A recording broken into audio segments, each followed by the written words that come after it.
Let me hear that intro again. Hold on. Let me hear that intro again. Okay, hold on. You ready to go? Yep.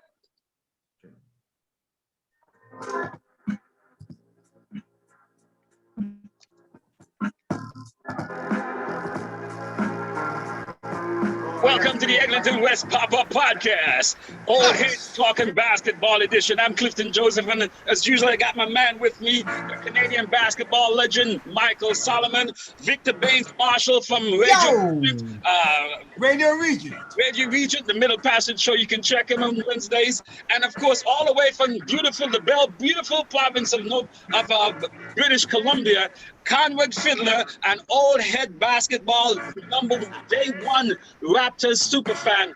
Welcome, everyone. Yes, hello, brother. All right. Conrad, welcome to the trio. You know Victor, you know myself. I introduce you to Michael Solomon. You're the new one on here. Meet you. The Raptors just lost 13 and 15. They're 122 to 117. They're now 18 and 28, 10 below 500. Ow! The first time Norm Powell, we just traded last Thursday, 3 days, and he's back playing against his team. We had the trade to talk about, the trade deadline. We got, we let go Matt Thomas. We let go Terrence Davis II. And we got Rodney Hood, and we got Trent Jr. A lot of people thought that Lowry would be traded. Rod, what do you think about the trade deadline moves? And then we can pivot to the game tonight. Well, I mean, to start off with, I mean, I had high anticipation for what we might be able to do come trades. You know, we have some glowing areas where we have problems with it, and that's really in the middle, rebounding a serviceable big man, which I think we can all agree to some degree that Bains has been a bit of a bust. He's not what we hoped he would be, at least not in the fit that we need him to play on this team. So a big serviceable man is what we wanted. None of those were going. The ones that were available, they went to places where they probably, greener pastures, they figured. And then the other things that we were left with was Kyle and my man Norm. Well, what are we going to do then? We know Kyle's situation. Norm, unfortunately, his contract just is coming up in the wrong time. When next year he's a $20 million man, and we just can't pay him. We can't pay them all, and so it's a good time to go for Norm, because this is probably the best he's looked consistently for a long time. And so he had a little bit of trading power on the block. When it comes to Kyle, it's much harder because I think they were really trying to not put themselves in the same hole what they did with our last man, our last Raptor that we loved, that they got rid of, and nobody liked the way that happened, right? They felt like it was done dirty, and so they were trying to do their best to make Kyle happy, make the fans happy, let everybody know that this was coming. But I think they just couldn't get it done. It sounds like the asking price was too much, although I think what they were asking for was fairly deserved. But I would have thought I would have thought this is a time for Kyle to go, because come next season when we're going to lose him for nothing. The fans are happy we have him now, but next season he's gone and we get nothing for him. So it would have been nice to see him move now and get something, even if it was some draft picks in return to start this rebuild around the three key ones that they were invested in. As far as what we got back, Rodney Hood. Rodney Hood in his day was a serviceable, good guy. I remember when he was on the trading block, when he was moving, I think it was to Cleveland, and they were happy they were going to get somebody that was a good D. Yeah, that time he was in his height. He's not that player anymore, but he's still a serviceable guy to come off the bench and could start if you needed to. The young buck Trent, he's still growing. He's, I think, where Norm was a little ways back. He's still got to find his comfort zone of what his game is, but he's definitely athletic. He definitely is not shy. And he looked like he was rushing a bit today in the beginning part of the game. But I think we got some good pieces. The ones that we let go as well. Matt Thomas was never gonna break much time here. His defense was just too liable. Even though he's a sharpshooter, I like the kid, but defensively he was just too liable for the Toronto Raptors. And then the other man, I thought he was going to be gone long ever since that stuff happened with the court case. Yes, I thought they were going to get rid of him. So I'm surprised he's still around this long. But in this day and age, you can't get away with that stuff. But overall, I think we did okay for Norm. I think what's going to be the big thing is what we're probably going to talk about at some time is what comes off the buyouts. Because there's still some serviceable big men out there. And are we going to be able to convince any one of those guys that aren't at the age now where they're not trying to come to a rebuild, they're trying to chase a last chance at a ring, So there's a lot of teams out there that look more serviceable for guys like LaMarcus and Andre. I think. Well, I think that's who I think our two best shots are that we can get that would be willing to come and work with a team like us, which is Kelly Olynyk and Gorgui Dieng. Those two guys probably we could capture. Gorgui has signed with the Spurs. Yeah. Oh, did he? Yes. Oh man. LaMarcus is going to the Nets, and Drummond is going to the Lakers. To the Nets. God damn, man, Nets, man, what are they doing? Well, that's what I knew. I mean, they're at that age where it's like, what they got 3 to 5 years left, and so it's like, they're chasing the ring now. So they don't want to come to a team that's trying to rebuild right now. They're going to spend their, so I don't blame them. I didn't hear that. Did that happen today or did it happen last night? Yeah, that happened today. It's like, remember when Karl Malone and Gary Payton ended up with the Lakers? Yeah. I thought that was a little bit strange, really. I thought that was too much beggy. Yeah. Michael, what about tonight's game? Because again, Conrad, you mentioned the center, and clearly tonight, the centers was a problem. Portland just packed up the paint. Fred would dive in there. Even Pascal had problems going in. I was looking for Norm, but Norm was on the other team because at times Norm is the only guy on the Raptors sometimes. He was on the wing. Yeah, because that was weird for me, right? Because at one point I was cooking, and every time Norm would score, I would cheer and then realize, no, he's not on our team. Michael, it's sad that Norm, because Norman had become pretty much our steady Freddie. He was the one guy that no matter who was not playing well, Norm was always coming out there and putting up some buckets lately. And so it's kind of sad to see that go. But I bless the brother. He's in for a big payday, and he gets a chance at the playoff run too. So God bless him. And he's a dedicated. Now we know he's going to be number 3 option on a pretty good team. Michael, they talked about it in the broadcast. The Raptors had 74 points in the first half, but only 10 points in the third quarter. The entire third quarter, 10 points. What happened, man? How the hell you only scored 10 points in a quarter? That's the game right there. The game was lost in the third quarter. It was just so ridiculous. Nurse couldn't get anything out of those guys. I didn't see Rodney Hood come back in the game either. He did in that. It has to do with player management here because we 10 points in the quarter is ridiculous. That's the game right there. So is the coach slipping, Michael? Is the coach is Night Nurse Nick, our coach, slipping? Because he has done some questionable moves, and they've been that dust up with Siakam. I mean, I think you subscribe to the idea that he might have lost the room or losing the room. What's going on with the coach and the team? I can't say what's. I'm not privy to say. I don't have that kind of information to say. But the 10 points in the quarter, that's all on the coach, man. They can't play on the players. The coach has to feel the right chemistry of players to make things happen. Call the right time at the right time to make things go. That's on the coach.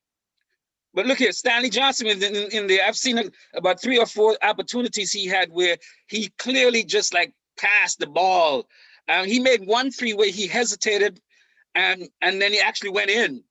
But he didn't seem to want to shoot at some point. Plus, the ball movement, I didn't see the ball movement happening along that third as much. And sometimes the Raptors get away from moving the ball where they put on their cape and it's hero ball, Victor. Yeah. Well, all I can say is that they look discombobulated. They're inconsistent. They don't have anybody that can finish a game. They don't have nobody they can give the ball to. I mean, it's hard to get people like Kawhi and stuff nowadays. And you know what? Quiet as it's kept. If they lose, if they don't keep Kyle, it's gonna be a long, dry spell here in Toronto, because ain't nobody gonna definitely want to come up here if they ain't got Kyle. He's the guy that I think will help attract free agents. But if they just got, I don't think guys would be that excited about coming up and play with Siakam or Fred and them. I just don't think so, bro. Because like look at the Nets. Perfect example. They get those stars and guys want to go there. They want to go there, but I don't see that happening in Toronto, especially if Kyle leaves. As far as the rest of the season, I mean, I don't know, man. These guys just don't seem to. Like the third quarter was a perfect example. Either they shoot the lights out and they don't play no D. I haven't seen them in the past while play a complete game. It's just like, and then it seems at the end, I don't know, they get too many guys trying to play hero ball, and they don't pass enough. It's a lot of one-on-one action, and next thing you know, oh well. And they seem to be taking these losses. One thing I hate to see is when guys lose, they're smiling and joking with the other guys. Like, come Vince on, Carter, man. calling Vince Carter. It's like, come on, man. Where's your pride at, boys? Where's your heart? I don't know, man. I don't know, brother. I gotta say, on this game, go ahead. No, I was gonna say when it comes to this game, we're a little time delayed, Army. I was gonna say, Victor, when it comes to this game, that's a little bit hard to judge because you have two teams that are playing against each other who just, Norm is playing against his old team, Trent's playing against his old team. So there's a lot of ties there so there was a lot of back and forth saying goodbye to the guys you're not going to see for a while again and vice versa. But I do get the whole smile thing. My point on what you were saying, Victor, was it feels like, again, now I'm going back to the days of DeRozan and when we just couldn't play the same each quarter. We played, if you looked at the first quarter, man, we were playing beautifully. Yeah, we were banging the boards, playing small ball. We were moving the ball. Everything was going all right. And then the one quarter we fell apart. And when we fell apart, we were shooting threes, coming down, shooting threes, and they're not going in. Yeah, that's right. Moving the ball. And I don't know why we don't stop that. They stop driving. It's like these guys lose their IQ, their basketball IQ, and all of a sudden they just want to switch up on something, and they go away from what's been successful. And that is all on the coach. Yeah, that's right. You're right. You're right. You're right. It's not like, Van Vliet's going to be out there telling the guy, hey, stop doing all that shit. Let's play some serious basketball. Stop shooting all them trees. That's on the coach. Yeah. Of course, got to get. I knew we were going to have a tough time at this point of the season after the trade deadline and all that kind of stuff, and not having a big man. We're still incomplete. Let's hope we can. We're incomplete. Have a nice, easy set of games coming up. So we need to. We'll see, but don't forget we had some easy games going there with Houston and Detroit and all that. But that's behind us now. I know, but I'm just saying I wouldn't rely on the easy games coming up because these guys have shown that it doesn't matter who they're playing. No, I'm not saying to rely on easy games. So we have some of the easier games coming up. Yeah, doesn't mean that you gotta come and play soft. You gotta come and give it. But that's the question. That's how they've been playing, bro, all season long. We also have inconsistent.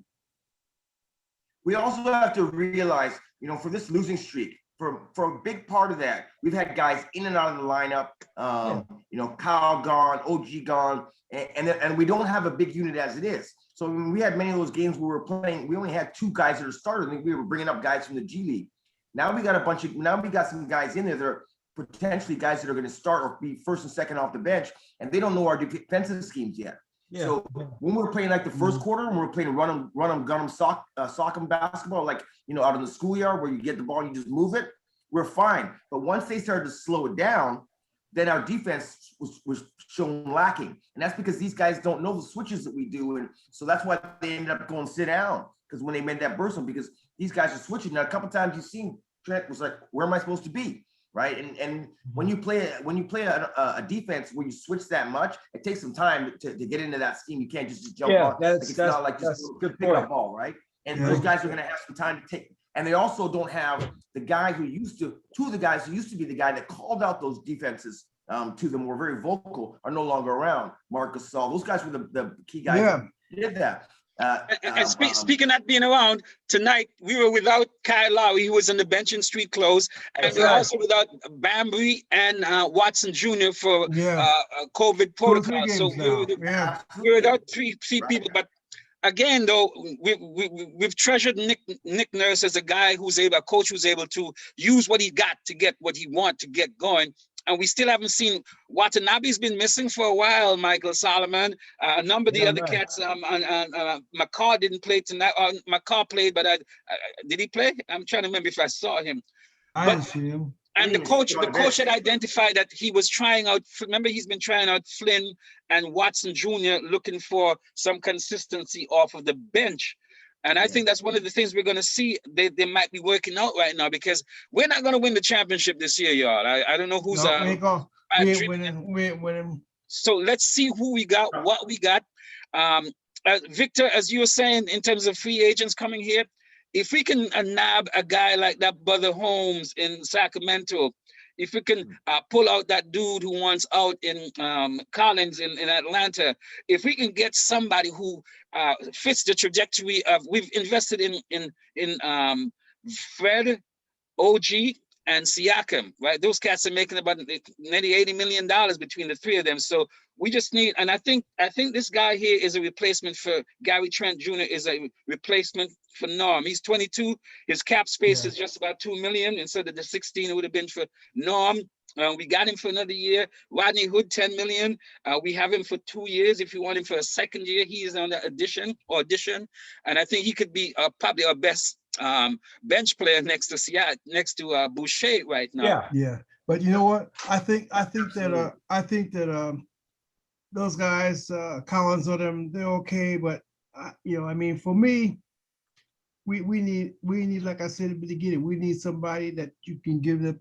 We need. It's hard to do too, because they don't want to come here, a lot of them, and what I don't know, but they need to start, man. They need to start. No guys that are kind of middling. They might be good. We need to start, man. We need to start. You can pretty much count the days of a star being in Toronto gone for a while. That's what I'm saying. Nobody's coming here just for the sake of coming here. Yeah, that's what I'm saying. Guys, so I think we're going to be in a. You guys are forgetting something. Guys are forgetting something. Yeah. This is Toronto, right? We're the only northern team in the NBA. We're a damn good team too. I think guys are going to want to come here. I think we have a championship. No, they don't. I don't disagree with that. I'm just saying. No, I don't think so. I'm just saying they want to make some money. Of what's going on in the NBA right now. They're building their pride. You play to win. We don't play to lose. No basketball player plays to lose. Yeah, but speaking as an American, hey bro, but Michael, speaking as an American, coming from there, I know that mindset, man. Those guys are ignorant of Canada, even though they might come up here and play. Well, I understand the ignorance, but I'm looking at what's been happening over the last 10, 15 years. Come on. Yeah, but I mean, there's a lot of other teams in the NBA that's doing the same thing. There's Denver, there's all these, Memphis. I mean, come on. They'd rather stay at home and win. I'm telling you, man. There's only two ways it happens. One is the way that it usually happens out west, where you can buy some big names and then get everyone to follow them. And the other way is you build from scratch. The Raptors built from scratch. We built a program that brought these guys along until they were ready to compete. We brought in one guy that was a finisher, and we did it. Now that those contracts was exceeding, those guys with the bench guys are now our main stars, and we're gonna have to build again. That's gonna take some time. That's right. It's not gonna happen in the next. It's gonna take some time. It's gonna take some time. It can happen a lot faster than you think. Me too. I don't think so. We have a very good core. We have a good core. I say 3 or 4 years, but in the meantime, it's time for these boys. They're gonna fly right now. Conrad, you see that guy? You see that guy here, brother? Victor loves his Blue Jays. But It's baseball I time. believe that we just missed our last chance to put together a package that could have brought a player like we're talking about. And that would have been to send Norm and Kyle and some young guns over to get somebody like that. But once Norm's gone, and at the end of the season when Kyle's gone, who do we got to trade? Except for the three that we're building around. We don't got anybody to trade anymore. So how are we getting them here? Right? We just don't have it. So it's gonna we can sign and trade Lowry. Kyle, yeah. They're talking about we can package him, we can sign him for 2 years. I wouldn't be averse to signing Kyle Lowry for 2 years at 25 million each. Me neither. Yeah. And it means that's what I'm talking about, guys. When you guys are talking about like we're not going back to the playoffs, come on, we got Masai Majiri as our. No, I didn't say that. I didn't say that. We just said I didn't say that. I said, as far as being like a top 5 team, I think it's gonna be a little while, brother.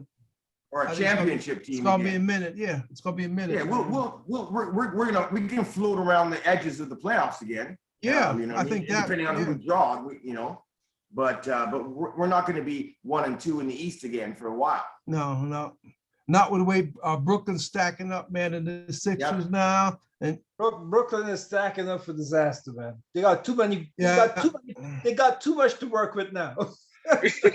Yeah, they got too much to work with. I wish the Raptors had that problem. Yes, it's a very. I wish the Raptors had it's always a bigger problem than having not enough. Quiet as it's kept, they got a lot of money too. Yeah, but it's always better to have two. It's becoming more difficult for them to win now. I don't know, brother. I think it's become more, and they're coming in. It seems like they're buying into the team concept like Harden. I thought he was going to have problems there. He seems to be. I thought so too. Playing unselfish basketball, passing. Harden's playing the best basketball of the last 5 years. I mean, except for being a scoring phenomenon, he's playing the best basketball of the last 5-10 years. And they're winning without KD, y'all. Yeah, they're winning without Kevin Durant. How scary is that? When you have those other two, that's what I mean. They got too much. And they just added. They added Marcus Aldridge. Marcus Aldridge, yes. Yeah. So Victor, speaking of centers, right? Because every center's name that comes up, we start salivating. When Drummond was up, when they put him in street clothes, we start salivating. OKC just put my man in street clothes now. Is say, look, we're going to use our younger people, right? Who's that? Al Horford. Yeah, I don't know. I don't know about Al. I don't know. Al's a spent force. I'd rather get Kelly Olynyk. Yeah, Kelly Olynyk. I would take Kelly. He's Canadian. He's Canadian, so he might just come up here. And he got a good head. He got a good head. Yeah, he got a good head. And he's young. He's young. He's only about 28. He can still play small ball. He's in his 30s, I think. Is he? Must be around here.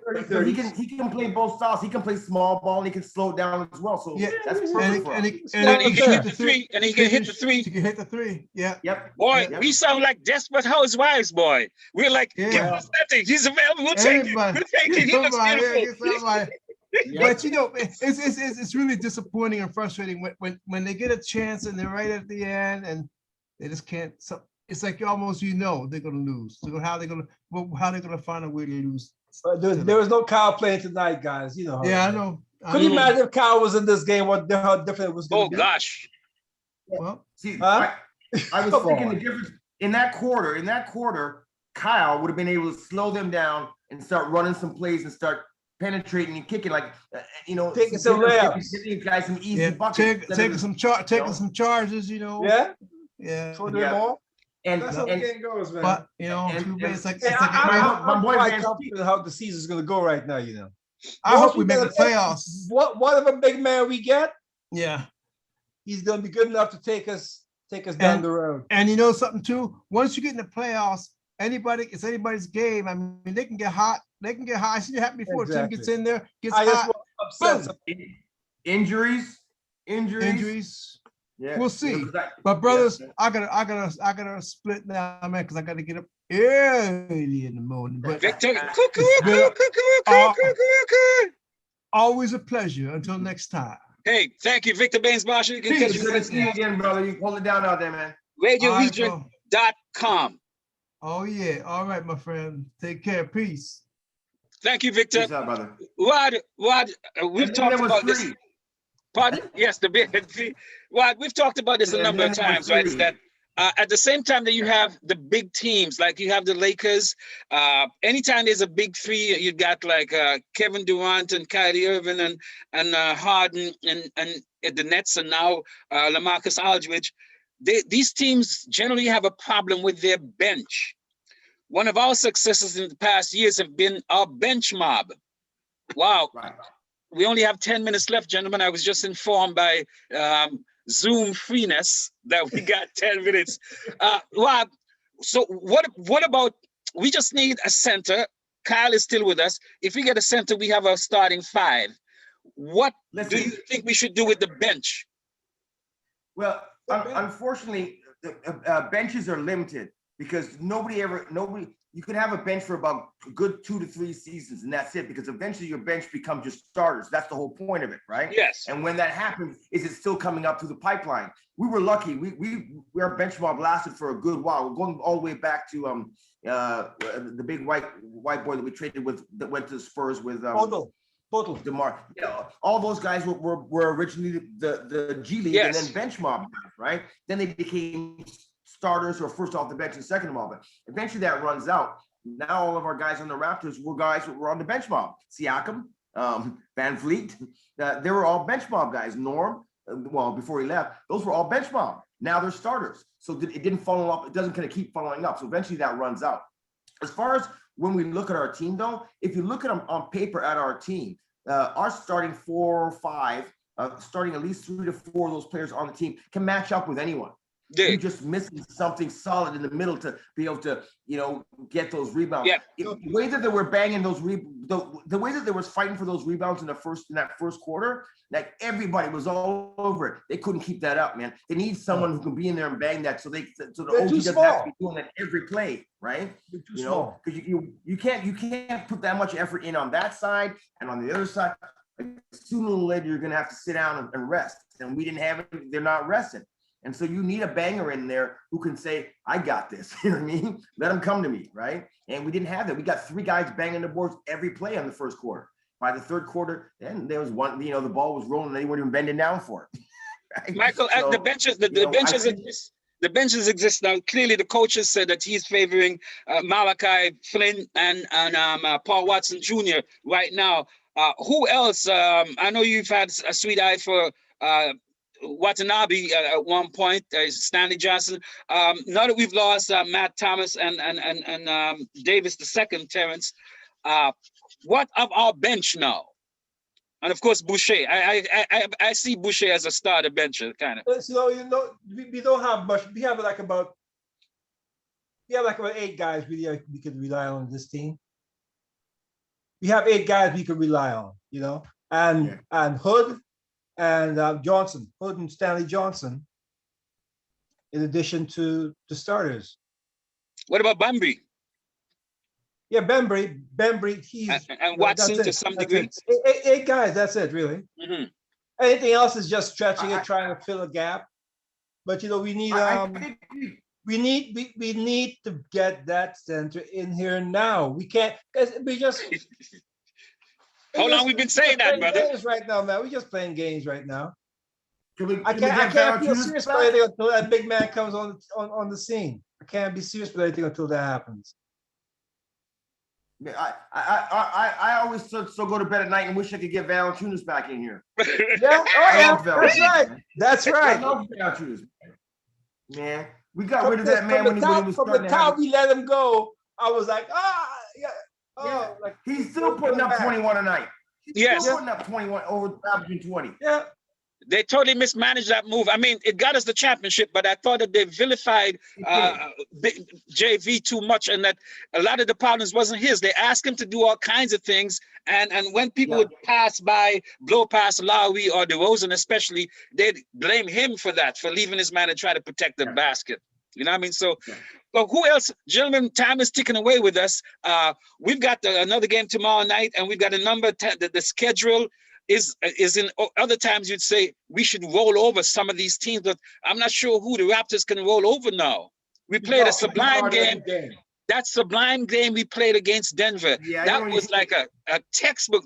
Rod, what do you think of that game, dude? Wasn't that a sweet game, Denver?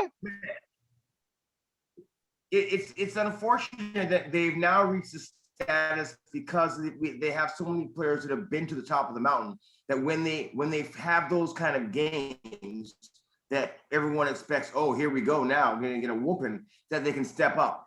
And then when we play teams that, you know, we should be able to hang with or ride over, we seem to like go into this, you know, snail mode where we forget that we were once champions. But, you know, often fighters get up for the biggest fights. And for that team, we were playing on point. I think, but that's for the longest time, we've not been able, we can do that for 2 quarters. We just have not been able to do it for 3 quarters. Like we've beaten most of these teams, we've beaten 2 of the 3 quarters, and then 1 quarter we get blown out. So if we can do that for 3 quarters, we can play with anybody. You try to do anything in life and you don't have all the tools, you're gonna fail. We don't have all the tools, so you know we're gonna do good for 2-3 quarters, but you know what? We don't have all the tools, so we're gonna eventually fail. Right. We need to get those right picks in here, man. We need to get that. See what we could establish from the buyout market. You can't build an entire house with just a screwdriver. You know, you need a hammer, you need a saw, you need all the pieces, man. Well, I don't care how big that screwdriver is. I assume neither you are endorsing the idea of tanking. This team is too good to tank. And they're too the worst team than us, right? So are we making a push for the playoff? Are we retooling to see what we got for next year? Or are we really trying to get to the playoffs to get knocked out in the first or second round? Well, they have to make a push for the playoffs. You can't come from the excellence we've been exhibiting over the last 4 or 5 years and not be pushing for the playoffs 2 years out from being a champion. You got to have some coolness there, man. If they were planning on tanking Kyle, tanking, then they would have traded Kyle. Yes, that's what I was saying. That's what I was. I'm expecting something to happen. Yeah, I said that. I believe you. Yeah, you know, and Messiah has made moves every year to that, you know, out of the blue, and so I'm still holding on that my brother's got something he's working on right now, because it wouldn't make sense that after all these years of making a right move, that all of a sudden this year he just dropped the ball. And like we got nothing going on, no changes, nothing big moving. So I feel like there's something coming. I really hope so. Right? I believe so too, because but I mean, either way, I think we're going to start to see the development of some of our players. What was that? Well, also go ahead, Michael. It's like in basketball, when you're coming fast, you slow it down, you change the pace. The defense runs by you and have a nice easy layup. I think that's what Messiah is doing. He's just changing the pace. He's going to slow it down and get a nice basket for us. Because, be a nice gentlemen, we've got about 30 million or so in cap space, man. Yeah, well, let's hope so. Yeah, we have the potential. That's the whole point. That's the whole point. So we're going to have to buy it. We might have to end up buying our way out of this. Somebody, right? And that's why they're clearing all that space. Well, they were trying to clear for the Greek Freak, and then he made the biggest mistake of his life to stay over there. Oh yes, he must totally regret that move now. Staying in Milwaukee on the Supermax. Gentlemen, thank you so much. We'll convene again. My old heads talking basketball. I've got my man Michael Solomon, the basketball legend, and all the way from the West Coast, beautiful British Columbia, our newest member, Rod Conrad Fiddler. Rod, thank you so much. Michael, we'll see your games because we're going to be out right now. Right? Okay. Rod, can I hear your theme music? Theme music, Rod. Theme music. Can you cue it up? We'll go on in this, ladies and gentlemen. Eglinton West Pop-Up Podcast. Old Heads Talking Basketball Edition. Don't forget to like, subscribe, and coming soon, donate. Pump that volume up, brother. Where Shaggy come from? I just heard Shaggy just now. Oh, Shaggy. Ladies and gentlemen, we'll see you now before we get pushed out of this joint, ladies and gentlemen. See you next time. Raptors forever.